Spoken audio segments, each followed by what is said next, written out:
কোরআনে বলা হয়েছে ওয়ালা তামনুন তাস্তাকসির ওয়ালি রাব্বিকা ফাসবির, তুমি কোনো কিছু বেশি পাওয়ার আশায় কোনো কিছু করবা না, আর তোমার রবের জন্য তুমি সবসময় ধৈর্য ধারণ করো।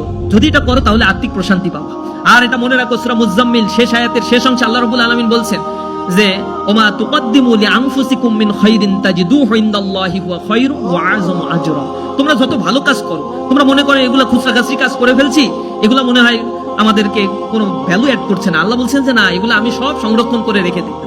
আপনারা একটা শের পড়ছেন না, হাল্লাকা সিররুন ইনদাল্লাহ বাইনাকা আনতা ওয়া বাইনাল্লাহ, হাল্লাকা সাদাকাতুন তাকফা লা ইয়ালামুহা ইল্লাল্লাহ, কিসাসুল্লাহ তুকশাফু ইল্লা বিকিতাবিকা হিনা তারাল্লাহ মা আহারাকা ফি হাযা আন ইয়াকবুরা কদরুকা ইনদাল্লাহ।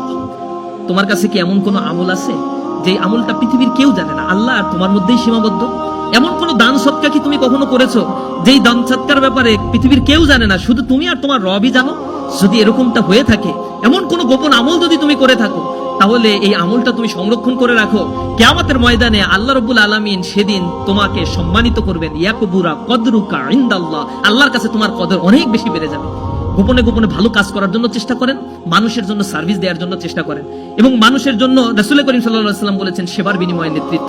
যদি তুমি সার্ভিস দিতে পারো কোনো কিছু চাওয়ার বিনিময় ছাড়া, তাহলে তুমি পাবে, এবং কিয়ামতের ময়দানে এর ডাবল প্রতিদান তোমাদেরকে দেয়া হবে। এ কারণে যদি ডিপ্রেশন থেকে বাঁচতে চান, সেলফ সেন্ট্রিজম বাদ দেন, নিজে মানুষের জন্য কিছু করেন, দুনিয়াতে কখনো সার্ভাইভ করতে পারবেন না। এই পৃথিবী আপনাকে কখনোই গ্রহণ করে রাখবে না। একজন মৃত মানুষ আর একজন জীবিত মানুষের মধ্যে তফাৎ হচ্ছে ওর সময় শেষ, আপনার সময়টা আসতে হাতে আসে। এবং আল্লাহ আপনাকে সৃষ্টি করে চাল্লে যে খলাক, তিনি আপনাকে সৃষ্টি করেছেন, এরপরে হচ্ছে আপনার কদর ভাগ্যটাও আল্লাহ রাব্বুল আলামিন লিপিবদ্ধ করেছেন। খলাকাহু ফাকদ্দারাহু তাকদীরা, এক ন্যানো সেকেন্ড আল্লাহ দেরি করেন নাই, সাথে সাথে কতদিন বাঁচবেন, কতদিন কখন মারা যাবেন, কোথায় মারা যাবেন, সবকিছু ইন ডিটেইলস আপনার রিটেন করে দেয়া হয়েছে। সুতরাং দুনিয়ার জীবন হচ্ছে খুবই ক্ষণস্থায়ী। বাল তুসিরুনাল হায়াতাদ দুনিয়া, আল্লাহ বলছেন দুনিয়ার জিন্দেগি হচ্ছে খুবই সামান্য। ওয়াল আখিরাতু খায়রু ওয়া আবাকা, আখিরাতের জিন্দেগি হচ্ছে সর্বোত্তম এবং চিরস্থায়ী। কিন্তু মানুষটা এই দুনিয়া পাওয়ার জন্য বেশি লাফালাফি করে। আল্লাহ রাব্বুল আলামিন বলছেন তোমরাই বরং দুনিয়া পাওয়ার জন্য সবচেয়ে বেশি চেষ্টা করো। আল্লাহর কাছে এই দুনিয়ার মূল্য যদি একটা মশার ডানার পরিমাণ হতো, তাহলে পৃথিবী থেকে কোনো নাফরমানকে আল্লাহ রাব্বুল আলামিন 1 ইঞ্চি পানিও পান করতে দিতেন না।